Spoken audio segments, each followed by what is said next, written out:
Hi everyone and welcome to We Love Art. My name is Denise and today we're going to recreate the sunflowers originally created by Van Gogh. We're going to start in the background, and the reason that we start in the background is that we can nicely warm up those painting muscles. Load your big brush with white, blue and only a hint of yellow, and then thickly apply the paint, altering between vertical and horizontal lines. And this is what we call the hatching technique. And this hatching technique just gives a nice dynamic effect on your painting. And to enhance that dynamic effect even more, I would advise you to just simply load your brush with the colors without mixing them on your palette and just directly apply them on your canvas. Just like this.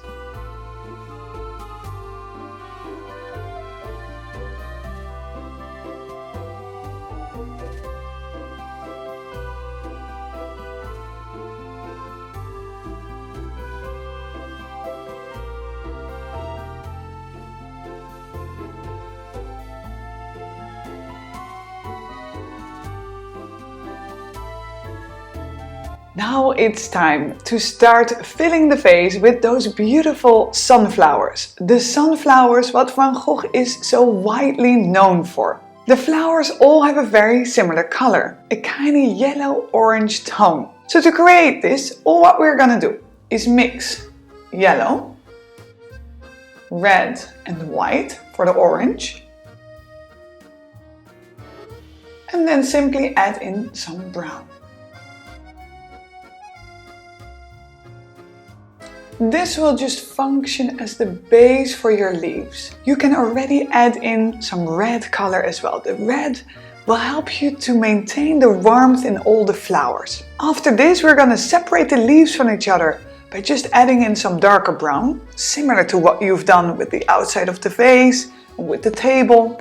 So you add some darker brown, and then the center of the flower has 3 different color sections. Seen from the outside layer has more of a green tone, then the tone towards the center is warmer, and then the final circle is again cooler, and so a green tone.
Now we're going to create a warmer section with yellow, red, a bit of white and again some brown.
Well done on your beautiful masterpiece, your own take on the master himself, Vincent van Gogh and his sunflowers. I hope your painting is gonna hang somewhere nice on the wall for everyone to forever admire. Now, if you enjoyed this video, please give us a thumbs up and don't forget to subscribe below. Thank you so much for watching and I look forward to see you very soon again. Bye!